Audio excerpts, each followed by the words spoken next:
اللہ کے ہاں حضور نبی کریم علیہ الصلوۃ والسلام سے ہوا. دنیا میں یہاں آپ کا نکاح نہیں پڑھا گیا. اچھا پڑھا ہی نہیں گیا. حکم نازل ہوا یہ نکاح جو حضور نبی کریم رؤوف رحیم صلی اللہ علیہ وسلم کے ساتھ ہوا یہ دوسرا نکاح تھا. آپ متعلقہ تھیں. پہلا نکاح جو آپ کا ہوا ہے وہ آپ کے محبوب کریم علیہ الصلوۃ والسلام کے آزاد کردہ غلام آپ کے متبنہ منہ بولے بیٹے حضرت زید بن حارثہ. اچھا یہ بھی میں یہاں بیان کرتا چلوں کہ حضرت زید بن حارثہ بیسیکلی غلام نہیں تھے. اچھا آپ بھی ماشاءاللہ بڑے عالی گھرانے کے فرد تھے. واہ واہ واہ.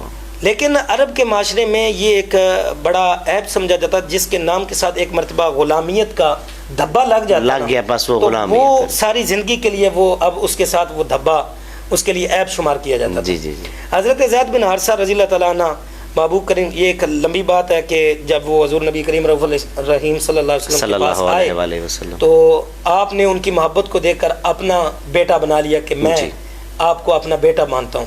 تو لوگوں نے بھی یہی تصور اور عرب کے معاشرے میں جو متبنہ تھا اسے حقیقی بیٹا جانا جاتا تھا. صحیح. یعنی اسے ساری وہ مراعات دی جاتی تھی. جی. تو حضور نبی کریم علیہ الصلوۃ والسلام نے آپ کی دل جوئی کے لیے آپ سے محبت کے لیے اور ایک عام شرعی مسئلے سے پردہ ہٹانے کے لیے آپ نے جو غلام اور آزاد کا جو ایک لوگوں کے درمیان فرق تھا اسے ختم کرنے کے لیے اپنے گھر سے آغاز کیا اور اپنی پھپھو ذات بیٹی سبحان اللہ پھپھو ذات بہن حضرت سیدہ زینب بنت جاش رضی اللہ تعالیٰ عنہ ان کو اس بات پہ راضی کیا کہ آپ ان سے نکاح کریں. اچھا یہ حضور کے فرمان پہ یہ ان سے نکاح فرمان پہ ان کے ساتھ ان کا نکاح ہوا ان کی حضرت زید بن حارث کی دلجوئی کے لیے. صحیح. اور اس چیز کو ختم کرنے کے لیے کیا انداز ہے برابری اور جو بڑا پن آ جاتا ہے کہ جی میں وہ غلام ہے میں آزاد ہوں لوگوں کے سامنے اسے اشکارا کرنے کے لیے. تو حضرت سیدہ زینب بنت جاش رضی اللہ تعالیٰ نے عرض کی کہ یا رسول اللہ مجھے سوچنے کا موقع دیجیے. آپ کے بھائی نے بھی. تو ادھر سے رب کا قرآن نازل ہوا. سبحان اللہ. قرآن نازل ہوا کہ جب محبوب کریم علیہ الصلوۃ والسلام تمہارے درمیان فیصلہ کر دیں اور تم سوچ میں پڑ جاؤ. فوراً حضرت عبداللہ بن جاش آپ کے بھائی اور حضرت زینب بنت جاش رضی اللہ تعالیٰ عنہ انہوں نے فیصلہ کیا یا رسول اللہ ہم آپ کے حکم پر سر تسلیم خم کریں. کیا بات ہے. مختصر یہ کہ آپ کا نکاح ہو گیا. ٹھیک ہے. نکاح ہو گیا.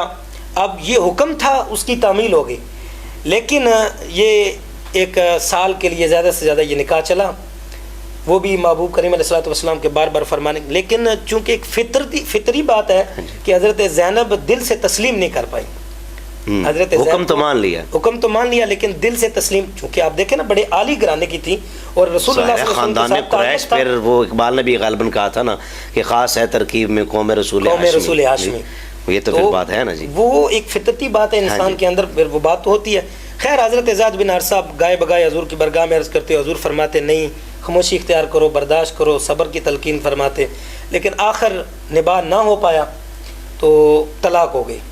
ادھر اللہ رب العزت کی طرف سے وحی ہو چکی تھی سرکار دو عالم صلی اللہ علیہ وسلم کو کہ اب آپ نکاح فرمائیں گے. اچھا ادھر ہی یعنی جناب سیدہ زینب بنت جاش سے نکاح آپ فرمائیں گے بلکہ اللہ نے فرمایا کہ ہم نے آپ کا نکاح کر دیا. ہم نے آپ کا نکاح کر دیا. تو رسول کریم صلی اللہ علیہ وسلم خاموشی اختیار کیے ہوئے تھے معاشرے کو دیکھ کر کہ لوگ کیا کہیں گے کہ تم نے متمنہ کی جو متعلقہ ہے اس سے نکاح کر لیا. تھوڑا محبوب کریم علیہ الصلوۃ والسلام کو بشری تقاضوں کے حوالے سے یہ ڈر تھا خوف تھا لیکن اللہ رب العزت نے اس پہ بھی وہی نازل فرمائی کہ آپ کو اپنے اندر یہ خوف ہے کہ لوگ کیا کہیں گے جبکہ میں رب ذوالجلال اس بات کا زیادہ حق رکھتا ہوں. سبحان اللہ. آپ ان کو خاطر میں نہ لائیں ان کو خاطر میں نہ لائیں بلکہ ہم نے آپ کا نکاح کر دیا ہے. ہم نے آپ تو اب رسول کریم صلی اللہ علیہ وسلم نے حضرت زید بن حارثہ کو ہی قاصد بنا کے ان کے دروازے پہ بھیجا. دنیا والوں کو بتایا اچھا زید بن حارثہ کی اب اس میں رضامندی بھی شامل تھی. ٹھیک ہے. کہ متبنہ حقیقی بیٹا کبھی بھی نہیں ہو سکتا. نہیں ہوتا. نہ ہی حقیقی اسے آپ محبت دے سکتے ہیں شفقت اس پہ کر سکتے ہیں سارے معاملات اس کے ساتھ چل سکتے ہیں لیکن حقیقی اولاد کا وہ حقیقی اولاد کی جگہ نہیں لے سکتا. تو ہے نا سورہ احزاب میں بھی غالباً ادعوہم لآبائہم واقسط عند اللہ. جی تو غالباً یہ بھی اسی سلسلہ کی ایک کڑی تھی کہ جب یہ آیت پاک نازل ہوئی. جی ارشاد فرمائیے. حضرت زید بن حارثہ جب دروازے پہ گئے اب حضرت زینب بنت جاش رضی اللہ تعالیٰ عنہ کا اللہ پر توکل دیکھیے. صرف یہ نہیں کہ رسول کریم صلی اللہ علیہ وسلم کے ساتھ ان کا ایک تعارف کے حوالے سے ایک نسبت تھی تعلق تھا تو بڑی عالی شان تھی. تو میں اکثر کہا کرتا ہوں کہ رسول کریم صلی اللہ علیہ وسلم کی ذات بے مثل و بے مثال ہے. بے شک سبحان اللہ. اس میں کوئی شک نہیں. کوئی شک نہیں. اور اس پہ ترہ امتیاز یہ کہ جس کا تعلق حضور کی ذات کے ساتھ ہو گیا وہ بھی بے مثل و بے مثال واہ جی واہ. میں معذرت آپ کی بات کاٹ رہا ہوں, میں یہاں عرض کروں گا, ایک بزرگ سے میں نے سنا تھا, وہ کہتے ہیں ہم کبھی سبزی خریدنے بھی جائیں نا تو ہم نے کریلے کو کریلا شریف کبھی نہیں کہا, ہم نے کدو کو ہی کدو شریف کہا ہے. ٹھیک ہے, وجہ کیا ہے؟ تو باقی بھی سبزیاں کھانے کی چیزیں ہیں, اللہ کی نعمتیں عطا کردہ, لیکن کیا وجہ دیکھا جائے تو کریلا ٹیسٹ میں ذرا زیادہ ہے اس سے کدو شریف سے, لیکن کریلے کو شریف کبھی نہیں کہا. کدو کو شریف کیوں کہا ہے؟ کا تعلق حضور کریم علیہ السلام کے ساتھ ہے. جی سبحان اللہ. حضرت محبوب کریم علیہ السلام کی ذات کے ساتھ جن کا تعلق ہوا وہ بے مثل و بے مثال ہو بالکل گئے, ڈیفینیٹلی, چاہے وہ ازواج ہوں, ہاں جی, حضور کی اہل بیت اطہار ہوں, جی, یا حضور کے اصحاب ہوں. سبحان اللہ. ہر کسی کا اخلاق اسی لیول کا ہے کہ جتنا محبوب کریم علیہ السلام کے ساتھ تعلق ہے. بے شک. اب زید بن حارثہ جب آپ کے دروازے پہ پہنچے نا تو باہر سے حکم دیا کہ رسول کریم صلی اللہ علیہ وسلم آپ ارادہ فرماتے ہیں آپ کے ساتھ نکاح کرنے کا. جی. تو حضرت سیدہ زینب بنت جاش رضی اللہ تعالیٰ نے پتہ کیا کہا؟ انہوں نے عرض کی کہ محبوب کریم علیہ السلام کی برگاہ میں جا کے عرض کر دو کہ میں یوں ہی جواب نہیں دوں گی بلکہ اپنے رب سے استخارہ کروں گی. واہ واہ واہ, اپنے رب سے مشورہ کروں گی, استخارہ کروں گی. اور یہ آپ کا توکل تھا کہ بغیر استخارہ کیے, بغیر اپنے رب کے ساتھ مشورہ کیے آپ نے کوئی جواب نہ دیا. اب ادھر سے وہی بھی نازل ہو چکی تھی, تو محبوب کریم علیہ السلام آپ تشریف لے گئے اور بغیر اذن طلب کیے گھر میں داخل ہو گئے. ٹھیک ہے, بغیر اذن طلب, جی, اجازت کے بغیر نکاح تو ہو چکا تھا. جی, اللہ نے فرما جو دیا ہے, فرما دیا تھا, ہم نے آپ کا نکاح کر دیا. سبحان اللہ. تو رسول کریم صلی اللہ علیہ وسلم جب گھر میں داخل ہوئے نا تو سیدہ زینب بنت جاش کو مخاطب کر کے ارشاد فرمایا کہ اللہ نے میرا آپ کے ساتھ نکاح کر دیا. سبحان اللہ. اب آپ خوش ہوئیں, اب آپ خوش ہوئیں, کیوں نہ خوش ہوتی کہ آپ حضور نے جو دل جوئی کے لیے یہ کام کیا تھا, آپ کے ساتھ تعلق قائم ہو گیا کہ حضور یہ سمجھتے تھے کہ جو متعلقہ ہونے کی وجہ سے انہیں دکھ پہنچا ہے نا, ہاں جی, سوائے میرے ساتھ نکاح کرنے کے اب وہ دکھ مٹ نہیں سکتا. اس کا مداوع پھر کیسے کیا میرے حضور نے, سبحان اللہ. بھلا کیسے رہ سکتا ہے کوئی غم یا دکھ جب رسول کریم صلی اللہ علیہ وسلم کا جوار مل جائے, قرب مل جائے. تو سیدہ زینب بنت جاش رضی اللہ تعالیٰ نے پتہ کیا کیا؟ اب اللہ کے ساتھ تعلق دیکھیے, ان کی بندگی, خوف خدا دیکھیے اور محبت دیکھیے کہ انہوں نے جب یہ سنا نا کہ اللہ نے میرا نکاح حضور کے ساتھ کر دیا ہے, انہوں نے اسی وقت ارادہ کیا کہ میں اسی خوشی میں 60 روزے رکھوں گی. اللہ اکبر. 2 ماہ کے انہوں نے روزے رکھے. واجب, سبحان اللہ. سیدہ زینب بنت جاش اتنی دلچسپ شخصیت ہے جناب سیدہ زینب بنت جاش, اور مجھے افسوس آ رہا ہے کہ ہم نے بڑی دیر کر دی ہے اس ٹاپک پہ گفتگو کرتے ہیں. ہمیں یہ بہت پہلے کر لینی چاہیے تھی اس پہ. اتنی کمال شخصیت ہے جناب سیدہ زینب بنت جاش, سبحان اللہ. جی, جو باتیں آپ نے ارشاد فرمائی ہیں یقیناً ساری باتیں جو ہیں وہ دل میں اپنا گھر کر گئی ہیں. اور جو آپ نے یہ پوائنٹ ارشاد فرمایا کہ جناب سیدہ زینب بنت جاش نے نکاح کے بعد 60 روزے رکھنے کا ارادہ فرمایا, تو یقیناً یہ ہمارے لیے ایک مشعل راہ ہے کہ اللہ کریم جب فضل فرمائے تو اس کے فضل کا تقاضا یہ ہے کہ شکرانے کے طور پہ پھر اس کی بارگاہ میں جھکا جائے. جی, سبحان اللہ. ایک سوال قبلہ جامی صاحب ابھی پڑھنے گئے کہ جناب حضور کی ساری ازواج جو ہیں وہ ماشاءاللہ سخاوت, فیاضی, اس طرح کی صفات ان میں کوٹ کوٹ کے بھری ہوئی ہیں. اس کی وجہ یقیناً حضور کریم کی ذات بابرکات ہے. تو جناب سیدہ زینب بنت جہش, آپ کے حوالے سے آپ کی فیاضی, سخاوت یا اس طرح کی کوئی بات, کوئی قصہ ذرا گوش گزار فرمائیں. سہیل بھائی, اگر دیکھا جائے نا, جب کسی انسان کے پاس ایک سے زائد بیویاں ہوتی ہیں نا, جی, تو ایک فطرتی بات ہے ان کے اندر سوکھنا پن یہ بالکل یہ تو ہے. ہاں جی. تو حضور نبی کریم علیہ السلام کی جو ازواج مطہرات تھی, ان کو یہ اعزاز حاصل تھا کہ فطرت سے ہٹ کے, جی, کہ جناب ام المومنین سیدہ عائشہ صدیقہ رضی اللہ تعالیٰ عنہ, آپ کو دیکھا جائے تو سیدہ خدیجہ الکبریٰ رضی اللہ تعالیٰ عنہ کی ذات کے بعد جو آپ کو درجہ محبوبیت حاصل تھا نا, وہ کسی اور کو نہیں حاصل تھا, جو جناب سیدہ عائشہ صدیقہ کو تھا. سیدہ عائشہ صدیقہ رضی اللہ تعالیٰ عنہ, پیار تو آپ حضور صاحب سے فرماتے ہیں, لیکن جو درجہ محبوبیت اور پیار و محبت سیدہ عائشہ سے تھا, وہ ایک مثال دی تھا. اس میں وہ جناب صدیق اکبر والی بات تو نہیں کہیں آ رہی کہ ان کی وجہ یہ بھی ہو سکتی ہے. ساری نسبتیں, سارے تعلق شامل ہیں, لیکن آپ کا بھی نکاح تو اللہ کے حکم سے ہی ہوا. سبحان اللہ. ہاں جی. تو سیدہ عائشہ صدیقہ رضی اللہ تعالیٰ عنہ آپ کے سامنے جب بات چھڑتی نا سیدہ ام سلیم رضی اللہ تعالیٰ عنہ کی، تو آپ ان کی بھی طہارت و پاکیزگی کی گواہ بن جاتی. سبحان اللہ. جب بات چھڑتی حضرت سیدہ زینب بنت جاش رضی اللہ تعالیٰ عنہ کی جی. تو آپ فرماتی لم آرا امرأتن قطو، کہ میں نے آپ جیسا دیندار کوئی دیکھا ہی نہیں. کیا بات ہے، کیا بات ہے، سبحان آپ اللہ. جیسا کوئی دیندار دیکھا واہ ہی نہیں. واہ واہ واہ آپ واہ. اس کی یعنی تفصیل میں صدیق باپ کی صدیقہ بیٹی کی زبان سے یہ جملے نکل رہے ہیں. جی ہے جی، فرماتی سبحان ہیں کہ اللہ. میں نے زینب جیسا کوئی دیندار دیکھا ہی نہیں ہے. واہ پھر جی، اس کی واہ. تفصیل بیان کرتے ہوئے فرماتی، آپ فرماتی کہ اللہ سے خوف رکھنے والی، صداقت والی، سبحان اللہ. زبان کی سچی. سبحان اللہ. فرمایا کہ آپ فرماتی کہ سب سے زیادہ صدقہ کرنے والی، واہ جی واہ واہ. سب سے زیادہ سخی. ہاں ہاں ہاں. جملہ مجھے زیب تو نہیں دے رہا، لیکن میں یہاں یوں عرض کر رہا ہوں، مطلب ایک سوکن دوسری سوکن کے لیے یہ کہہ رہی ہے. جی ہے جی.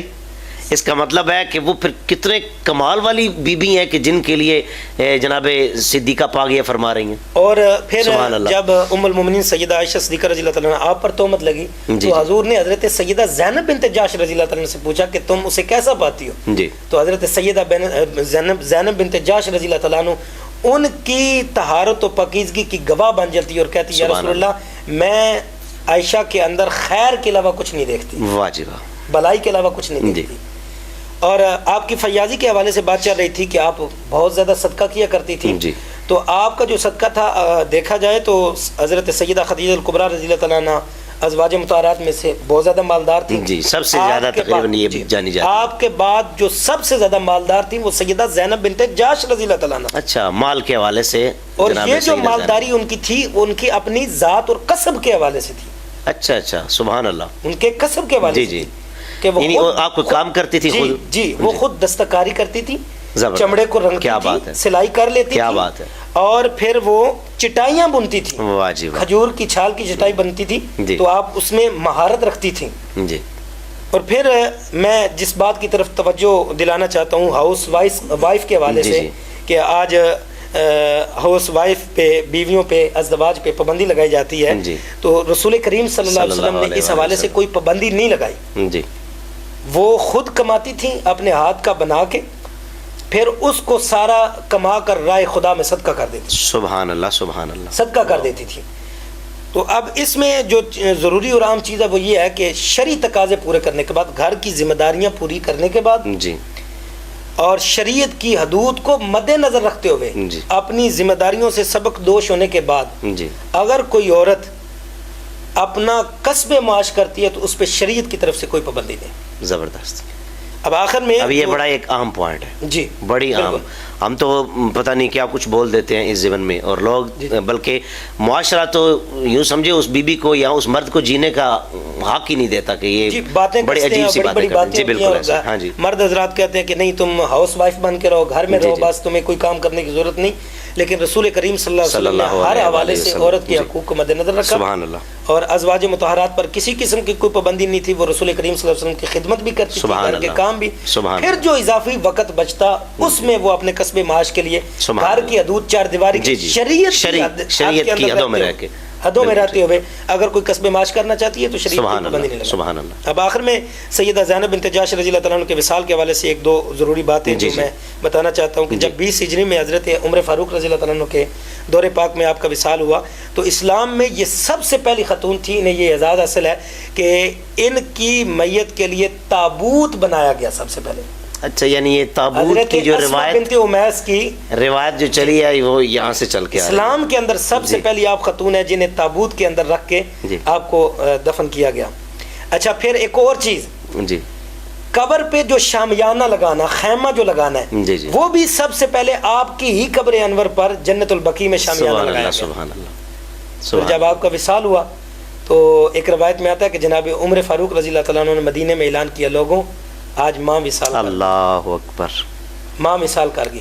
اچھا، اب یہاں پہ ایک اور بات جو رہ گئی ہے کہ رسول کریم صلی اللہ علیہ وسلم جب حیات تھے تو آپ نے اپنی ساری ازواج کو اکٹھا کر کے ارشاد فرمایا تھا کہ تم میں سے سب سے پہلے وہ مجھ سے آ کے ملاقات کرے گی جو تم میں سے لمبے ہاتھوں والی ہوگی. لمبے ہاتھوں والی. میں نے پہلے فیاضی کے حوالے سے عرض کیا نا، تو ام المومنین سیدہ عائشہ صدیقہ رضی اللہ تعالیٰ عنہ فرمایا کرتی تھی کہ ہم جب حضور فرماتے نا لمبے ہاتھوں والی تو ہم دیوار پہ ہاتھ رکھ کے ہم اپنے ہاتھ ماپا کرتی تھی. جی جی.